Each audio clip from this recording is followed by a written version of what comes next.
En l'aspecte judicial no hi ha canvis significatius a dia d'avui respecte a tots els moviments que ha anat fent l'empresa al llarg de la setmana, que han generat una enorme inquietud en els companys. Demostra novament que hi ha una terrible incompetència i una grandíssima burrera en aquesta direcció, perquè demanar a aquestes alçades a la gent certificats d'una qüestió que és voluntària, que en un principi s'ha plantejat com era una aportació voluntària i que només s'havien d'aportar dades que no consten en l'empresa, donar la sensació, que possiblement siga certa, de que l'empresa ha perdut documents valiosíssims aportats pels treballadors, demana que això s'ha fet d'una forma torpe, sense ninguna previsió, en mans de gent absolutament incompetent per a fer-ho, però tota aquesta incompetència que està retardant molt el procés també ens dona més capacitat per a continuar treballant bé en els nostres serveis jurídics i en tota la gent que estem en la casa, treballant en els sindicats i treballant en companyia de molts companys que ens aporten idees per a continuar treballant en la defensa dels llocs de treball, per a tombar l'ERO. Una qüestió que és possible parar-ho perquè hi ha molts defectes i estan fent les coses molt malament. Tenint en compte la situació en la que estem ara, us demanem calma i tranquil·litat per a les pròximes setmanes i participació activa el 14 de novembre, perquè amb la força dels treballadors i amb mobilitzacions com les que estem mantenint i com demostra la presència massiva de gent cada divendres en les concentracions, fa pensar que tenim capacitat per a canviar això, que tot no està escrit i que ho podem canviar. Així és de continuar lluitant com estem fent en la nostra presència i en la nostra mobilització, perquè això ho podem minimitzar en la mesura de les possibilitats i fins i tot parar-ho si fem un bon treball en els tribunals. Intentant tombar els mateixos pilars. Aquests pilars ja ho han explicat les 4 seccions sindicals, però vindrien a ser, per una banda, la falta d'informació al comitè d'empresa i als treballadors. Quins són els treballadors que se'n van al carrer? És que no ho sabem. Han passat 2 mesos i mig des del final del període de consultes i no sabem quins treballadors se'n van al carrer. És possible que un dia d'estos apareguin publicats en l'ABC, jo no ho descarte. Però de moment el comitè d'empresa i els treballadors d'esta casa no ho sabem. I això és una falta d'informació brutal que ens impedeix defensar-nos en els tribunals a nivell col·lectiu i a nivell individual. L'altra cosa són les errades de procediment que vos hem explicat diverses vegades.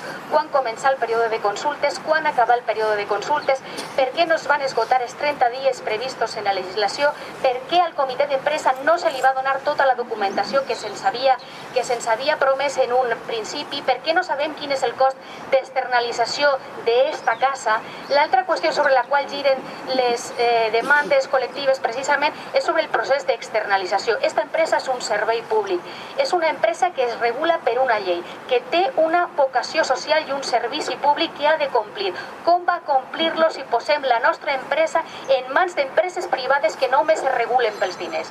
Això són algunes de les qüestions que les demandes col·lectives dels 4 sindicats van a dirimir estos dies en els tribunals, juntament amb qüestions com els 45 dies d'indemnització i altres qüestions que també són importants. El famós 16 de juliol, aquell dia que va passar-lo del plató per el qual s'han obert 50 expedients, repassava jo estos dies el que la gent va comentar i dient que anàvem a defensar tots els llocs de treball d'esta casa. Pues això és el que estem fent els 4 sindicats, defensar tots els llocs de treball en esta casa. Ja anem a fer-ho en l'Audiència Nacional i en el Tribunal Superior de Justícia. Anem a defensar tots els llocs de treball d'esta casa, fins al final, com sempre diem, fins al final. La supuesta facilidad que iba a dar la reforma laboral a las empresas para realizar expedientes de regulación de empleo con despidos pagados a 20 días se ha topado con los jueces a medida que estos procesos van llegando a los tribunales de lo social. En este moment han passat ja pel tribunal 13 EROs, 13, de 1.300 que s'han plantejat, 13 i han passat pels tribunals. Dels 13, els jutges han tombat 9 i només 4 han continuat endavant. Perquè, i això, com ho diuen, els advocats, els de Garrigues i Quatre Cases i companyia, no l'administració, no els sindicats, sinó ells. Els jutges diuen, per exemple, que fins ara, quan hi havia una autoritat laboral que donava l'última paraula, l'últim vistiplau, ells, diguem-ne, es quedaven més alliberats, perquè l'autoritat laboral ja s'havia pronunciat. Ara no. Ara, com l'autoritat laboral no es pronuncia, al final l'última paraula, l'última responsabilitat és del jutge. I els jutges estan demostrant que no volen xafar-se els dits. I, per tant, estan mirant en lupa tot allò que ens diuen també els advocats, bueno, és que és molt difícil que per una qüestió formal se tombe un ERO quan hi ha una raó econòmica tan potent. Doncs no, justament estan tombant-los per qüestions formals. Estan mirant en lupa, per lo que conten els mateixos advocats de la part contrària, qualsevol problema de tramitació, qualsevol cosa inclús més menuda de les que ens ha passat a nosaltres en la tramitació.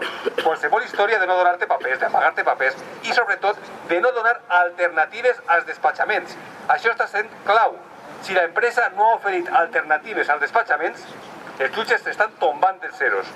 I jo crec que justament de la nostra empresa, si alguna ha destacat, és que l'empresa no ha donat la més mínima alternativa als despatxaments, a pesar que ha sigut el treball d'aquest comitè des del principi.